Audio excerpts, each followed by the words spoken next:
Hi, and welcome to Hearthstone with me, Han. I'm going to be playing a Mage deck. Hearthstone, I guess, is a collectible card game, very much like Magic the Gathering, but with some cleanup to make it simpler, easier to understand, and easier to play in many ways. Because each turn, your mana, or the amount of power points, or whatever you want to call them, increases by 1 per turn. So in the beginning you're limited to how much you can do by 1 up to 10. 1 to 10. Anyway, I don't want to get too much into the instructions because I think you can understand as I play. So I'm going to be playing this Mage deck. This is the deck I first saw tutorials for. It's a deck I got a lot of cards early on that kind of matched it, so that's kind of naturally what I gravitated towards. You'll see that it's a lot of direct damage, so in that way you can take out enemy minions very easily as well as deal damage. Well, I did okay initially, but people have cleaned up their decks quite a bit, and a lot of people are quite a bit more experienced, or at least I'm being matched with much harder opponents, even in the unranked games. So I have gone through in several iterations and cleaned up things. You can see here now.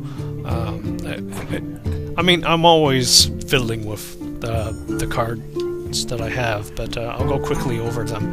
Arcane Missiles, very simple. It's kind of random, but very helpful when you get some spell power plus, spell damage plus characters or minions on the field. So I think for the cost, it is a very effective way of getting rid of small minions. Mirror Image seems like it doesn't do much, but I feel like when you play this particular deck, you want to delay the enemy minions from hitting you until you get your maximal combos, where you can Arcane Explosion or Frost. Mostly Arcane Explosion, or what's that other guy? Flame Strike, or you just wear them down with your little Fire Blasts. So I find a lot of taunt creatures very useful, as you'll see. Mana Worm for 1 mana, quite useful creature. I find that the opponent generally doesn't do too much against the Mana Worm. He'll just leave him alone because it's just 1 damage, but put it behind a mirror image, a couple of mirror images, the Mana Worm starts building up very quickly, especially considering the coin actually gives the Mana Worm power. I guess the coin's a spell, so yeah, the Mana Worm for 1 mana, pretty useful. I only have the 1, so I guess it makes sense that I would only have 1. Shield Bearer, again, it doesn't attack, but he's just a delay tactic, so until you can get you have access to your more powerful spells. Arcane Explosion, again, you're going to be buffing up that 1 damage with your spell damage plus creature, so it seems like not a lot, but it easily becomes quite useful. Frostbolt, very handy spell. You usually take out a creature with it, but it can be used to delay and do a little bit of damage. Ironbeak Owl, silencing is very helpful for 2 mana. It's a useful creature in this deck.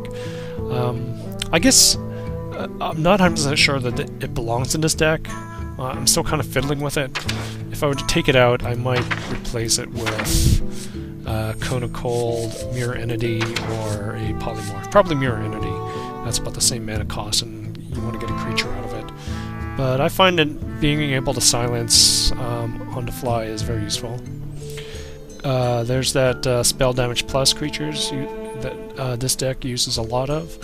Arcane Intellect. Arcane Intellect is a funny spell because it seems like you're getting... It's 3 mana to draw 2 cards. Now, if you spent that mana, you could get a card that could give you a minion and another card, like a draw card. So it's kind of... there's a lot of debate about how useful this card is. Well, I haven't read all the debates about it, but in my mind it doesn't make sense on paper, but in practice it actually often is quite useful. I don't know, I kind of flip-flop around my usage of Arcane Intellect. So far this deck is doing okay with it in there.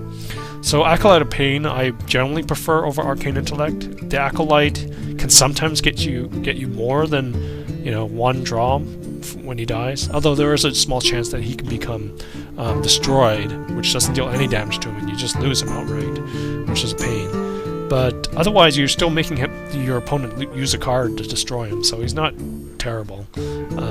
Generally, though, he can get at least one card, so I like the Acolyte a lot. Dalaran Mage, more spell damage. Fireball's definite must in a deck like this. Take out a big blocker, take out a big minion, or just do direct damage straight to the opponent. Another very useful taunt creature, 1/7, he lasts quite a while, or generally does. Although I guess around when players start playing the 4-level, 4-mana cost creatures, he usually only lasts a couple rounds, but even so, he's still quite useful. Ogre Magi, there's that spell damage. Spellbreaker, more silencing. Azure Drake, one of the better cards for this particular deck. He's spell damage and he does a draw, and he's a 4/4 for 5 mana, so he's pretty handy for that cost. Flame Strike, take out everything. The only prohibitive thing about Flame Strike is it costs so much to destroy, to do 4 damage, but it can be a lifesaver. And a Pyroblast, which is generally the last thing I'm going to be casting at the enemy. I only have to take down, and as such, I only have to take them down 20 life or so, sometimes less, if I have some spell damage plus out. So let's give this a roll. I'm just going to be playing on the unranked. Roll. This is my first attempt, so I don't know how this will go. Actually, maybe I should stop it right there.